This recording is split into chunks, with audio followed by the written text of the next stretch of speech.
Olá. Pois então, eu estava falando exatamente sobre isso agora há pouco ainda, Jobson, com outro menino, e eu estava explicando para ele exatamente como é que começa a corrupção na igreja. Por exemplo, o cara pega e resolve abrir uma igreja, digamos, do lado da outra, né? Porque aquele pastor está errado. Só que ele resolve abrir uma igreja e esquece que não é para ele fazer igual ao outro, é para ele fazer melhor que o outro. Só que daí ele começa a fazer igual ou pior. Por exemplo, ele sai da Universal e monta uma outra igreja ali do lado, e daí quer fazer uma igreja, digamos, diferente. Na Universal, eles vendem rosa mística. Daí o cara pega, vai lá e não vende uma rosa mística, mas ele vende vassoura ungida. Como se ele estivesse fazendo alguma coisa diferente. Ele não está fazendo nada de diferente. Ele está continuando a corrupção dentro da igreja. Por exemplo, ele vai lá e se alia a uns políticos diferentes daquele outro. Aquele outro está aliado, digamos, aos políticos do PT. Ele vai lá e se alia aos políticos do PSOL. E assim por diante. O outro vai lá e se alia aos políticos do PSDB. O problema não está em se aliar a este ou aquele. O problema está, vamos orientar o povo da igreja de forma decente, vamos orientá-los para que eles saibam de fato em quem eles podem ou não votar, como que eles podem ou não fazer a, apoiar para uma eleição, digamos assim, porque, veja bem, o povo da igreja, é claro que ele tem que atuar politicamente, é claro que ele tem que participar politicamente de tudo o que está acontecendo. Ninguém está dizendo que você tem que se alijar da sociedade, ou seja, manter-se afastado da política. Não, não é essa a questão. A questão é a seguinte: a política domina tudo, inclusive para você poder participar ou não livremente de uma entidade religiosa, de uma associação religiosa, seja lá o que for, você depende da política. Porque se a política disser que a igreja evangélica está proibida no Brasil, pronto, está proibida no Brasil. E daí você vai fazer o quê? Aí nós vamos nos reunir debaixo de ponte, né, nos porões das casas. Tudo bem, vamos voltar às origens, não tem problema. O único problema é que você sabe que daí vai ter gente te caçando para te matar porque você é um membro religioso e não pode participar de religião. Então, quer dizer, as coisas vão começar a acontecer de forma que. Por quê? Porque você se omitiu, porque o membro daquela igreja se omitiu ao que ele de fato teria, que ele de fato não poderia se omitir.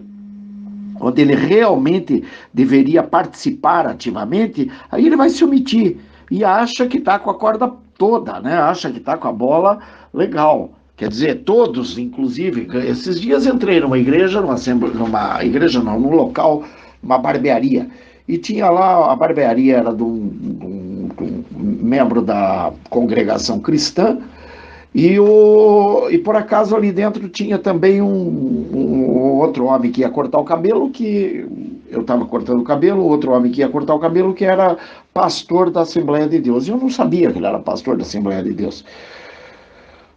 A única coisa que ele falou, na hora eu percebi, opa, esse cara é pastor, né? Porque ele falou assim, que a política tinha que estar fora da igreja. Quando ele falou a política tem que estar fora da igreja, eu percebi, esse cara é pastor, e é daqueles meio complicado. Eu peguei e disse para ele, bom, quem fala que a política tem que estar fora da igreja, no mínimo tem que pegar e aprender a Bíblia, estudar a Bíblia. Aí o cara disse, aonde que está escrito na Bíblia sobre política? Eu disse, bom, é só ler a Bíblia, meu querido. A Bíblia inteira só fala de política, não tem mais nada na Bíblia a não ser política. A política domina toda a história da igreja. A política matou Jesus, foi por conta de movimentos políticos dentro da própria igreja. Ah, não, mas foi a igreja. Sim, a igreja tem dentro da própria igreja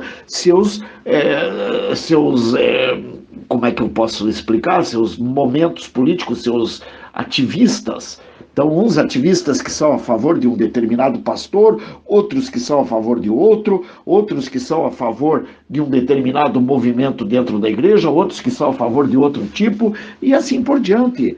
E assim vai se formando a política dentro da igreja, a política dentro das escolas, enfim, política está em todos os nossos momentos da nossa vida.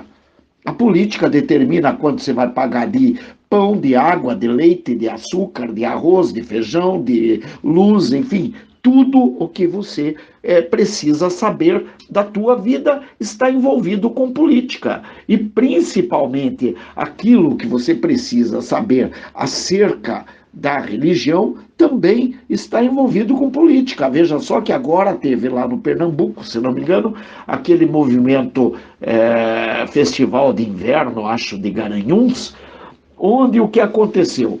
O artista, né, artista entre aspas, aquele panaca, daquele hooker, não sei o que lá, hooker, é um cantor idiota lá, ele resolveu que, para ele, naquele momento, na verdade ele estava querendo mesmo, era só provocar os cristãos, tá?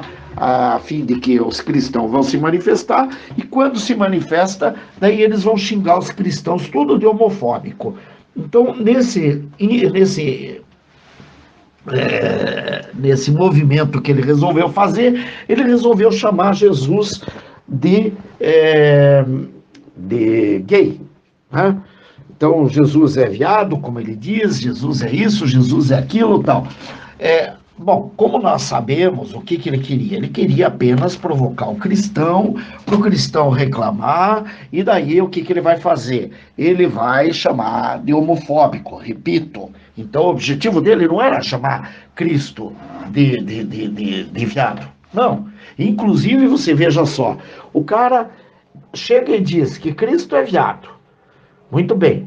Só que viado para os LGBT e tal, para os homossexuais, se você chamar um homossexual de viado, você está sendo homofóbico.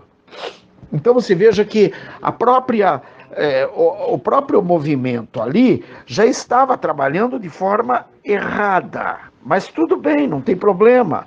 Entendeu? Até nem ligo, porque na verdade, em primeiro lugar, o Cristo a quem eu sirvo, ele tem muito mais autonomia e capacidade e, portanto, não precisa de minha defesa. Eu não preciso sair em defesa dele, até porque, coitado do cara, pobre desse hooker, eu tenho pena do que vai acontecer com esse hooker. Agora, de qualquer forma, né, é lógico que nós necessitamos estar atentos, porque isso faz parte da política. É a política que está determinando que um palhaço desse resolva abrir a boca e falar o que está falando. Ele não tem o menor conhecimento, esse cara é uma besta quadrada, assim como a Daniela Mercury, que daí sai em defesa dele, coitada, é uma mulher que não sabe nem quem ela é. Haja visto o fato dela assumir o caso com uma jornalista. Então você veja que ela tem uma certa deficiência intelectual, uma deficiência moral, uma deficiência ética, enfim, ela é uma pessoa que ainda não se achou. Então nós não temos que nos preocupar com isso. Agora nós temos que nos preocupar sim com a política, porque é a política que está determinando tudo. É a política que faz com que um palhaço desse pegue, saia e vá falar, vai agredir uma agremiação, um movimento, como é que a gente pode explicar? Quando ele fala contra a religião, ele está agredindo toda uma população que é a favor daquela religião. E veja bem, a liberdade de religião também é assegurada pela Constituição. E ele não pode simplesmente sair agredindo dessa forma e me coibindo na minha liberdade de religião, sob pena de que ele pode ser preso até por 5 anos.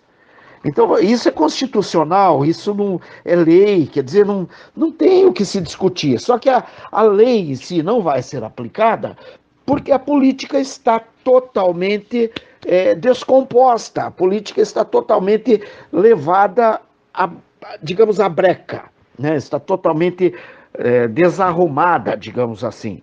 Então, por isso que vai continuar sendo dessa forma. Somente isso.